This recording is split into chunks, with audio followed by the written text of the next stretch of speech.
Jeremías 8:9 dice: Los sabios se cubrirán de vergüenza, quedarán espantados, atrapados. Ellos han despreciado la palabra del Señor. ¿Qué sabiduría es entonces la de ellos?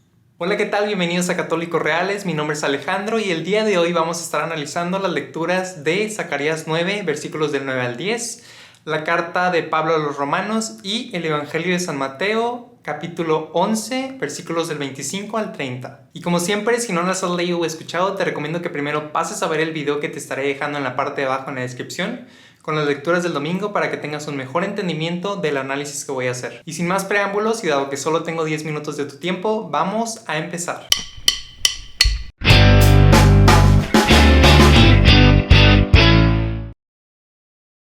La primera lectura tiene como tema principal la profecía de la entrada mesiánica de Cristo a Jerusalén, también conocida como el Domingo de Ramos. El profeta Zacarías denota las cualidades del Mesías que ha de venir. Comenta que será un rey justo, victorioso y humilde. Y es importante destacar que cientos de años antes del nacimiento de Cristo, Dios, a través de Zacarías, revela el plan que tiene para su hijo. El plan era ir a la tierra, pero no para nacer en una familia rica y ser servido desde lo alto. Al contrario, su misión era venir y servir, para dejar un ejemplo claro de lo que se espera de nosotros. A diferencia de otras religiones, el cristianismo tiene la imagen de un Dios que nació en un pesebre en medio de vacas, ovejas y burros. Y esto fue un suceso real. La verdadera pregunta es tratar de entender el por qué no se trató de inventar o maquillar una historia mucho más sorprendente. Tal vez que Cristo hubiera caído del cielo como Superman o que dos ángeles lo hubieran bajado desde las alturas. Pero la razón del por qué esta historia no fue modificada es porque es importantísimo entender la humildad como un valor de Dios, en vez de verlo como algo de que avergonzarse. Y a su vez, era importante que los atributos del Mesías no estuvieran definidos por el entorno temporal en el cual nació,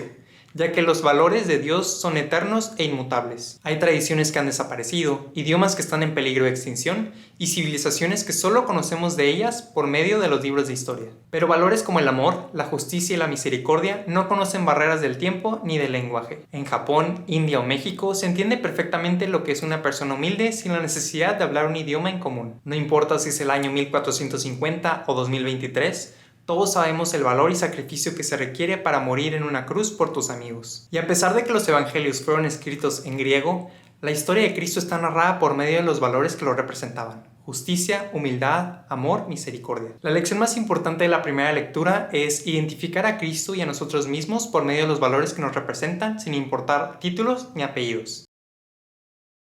La idea principal de la segunda lectura es una advertencia sobre la conducta humana una vez recibido el Espíritu Santo. Pablo menciona que debe existir una clara diferencia entre nuestro comportamiento una vez recibido a Dios en nuestras vidas. Dentro de nosotros existe un código moral que nos dicta el cómo comportarnos, llamado conciencia. Es esta misma conciencia la que nos permite analizar las consecuencias de nuestras acciones, sentir piedad por el enemigo y compasión por el oprimido. Cuando conscientemente actuamos en contra de ese código humano, alimentamos al desorden egoísta, como dice Pablo en la segunda lectura. Pero esto solo nos lleva a la destrucción. Es por eso que los 10 mandamientos sirven como un recordatorio de los lineamientos a seguir para vivir en armonía con el prójimo. La lección más importante de la segunda lectura es un recordatorio de que nuestro comportamiento está regido por un código moral, y no solo por impulsos humanos que no contemplan las consecuencias de nuestros actos. Entender cómo seguir al espíritu y no al deseo es primordial para nuestra vida de salvación.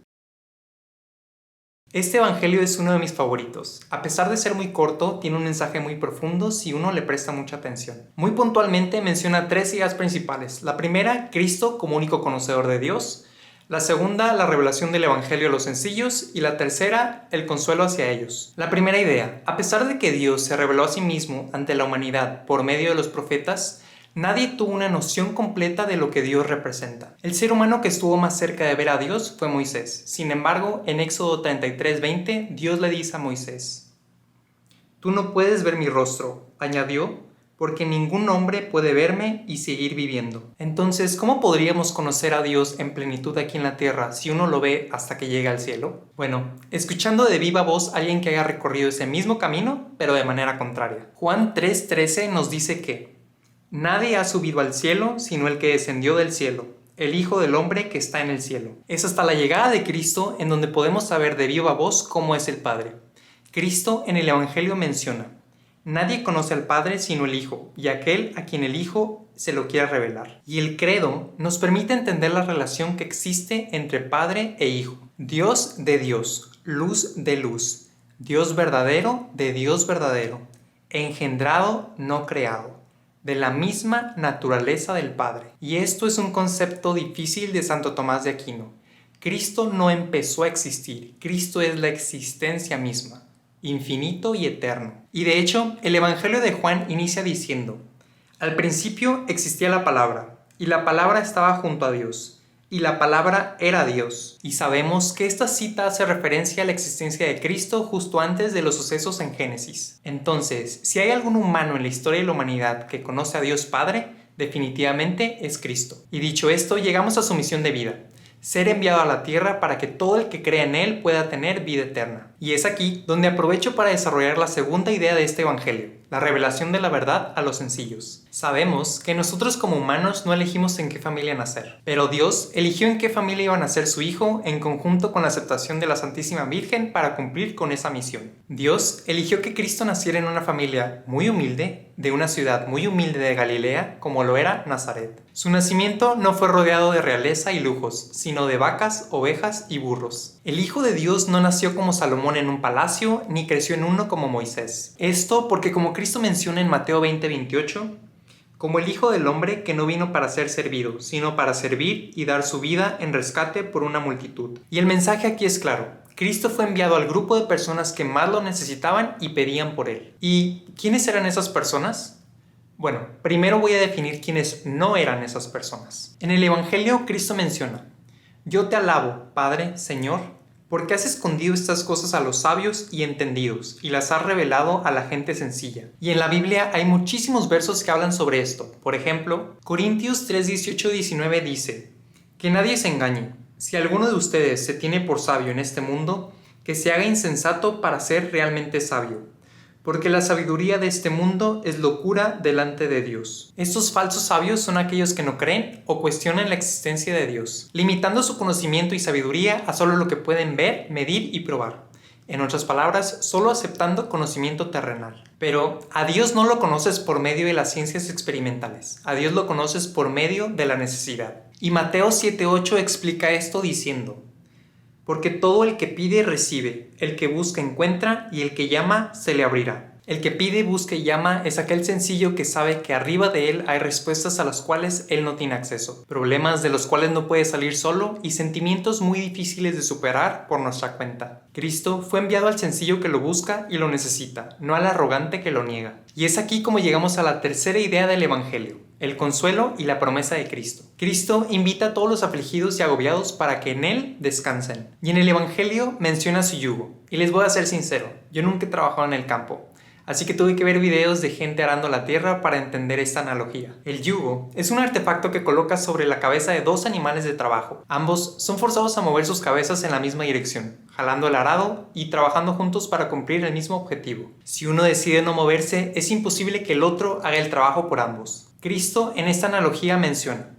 tomen mi yugo sobre ustedes y aprendan de mí, porque mi yugo es suave y mi carga ligera. Y cuando alguien dice que algo es ligero, realmente tiene como punto de comparación su propia fuerza. Y cuando Cristo dice esto, realmente lo que está diciendo es lo fuerte que Él es en comparación a esa carga. Sin embargo, para nosotros en este mundo, esa carga puede ser extremadamente pesada. Soledad, depresión, ansiedad, muerte, dolor, sufrimiento. Pero Cristo nos dice: todos los que sufren, vengan a mí. Tomen mis enseñanzas, caminen junto a mí, sean como yo, y yo jalaré ese pesado arado que no los deja tranquilos, porque para mí no hay imposibles. Y es precisamente aquí donde se juntan las tres ideas del Evangelio. Dios eligió a los sencillos de corazón, que necesitan de Él para aliviar su dolor por medio de Cristo. Cristo es la respuesta a esos momentos de dolor y sufrimiento que para nosotros parecen enormes, pero para Él son sumamente pequeños.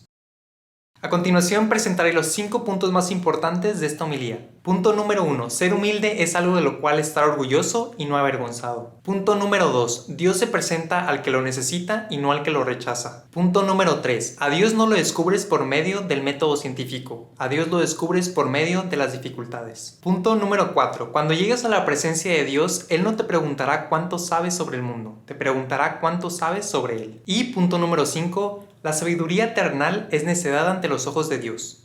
dado a que el mundo espiritual no se rige por las leyes humanas. Si te gustó este video, ayúdame dándole manita arriba, suscribiéndote al canal, comentándome qué te pareció y compartiéndoselo a quien creas que le puede servir este mensaje. Y recuerda, el que tenga oídos, que oiga, el que tenga ojos, que lea la Biblia, y el que tenga conexión a internet, nos vemos en el próximo video. Bye.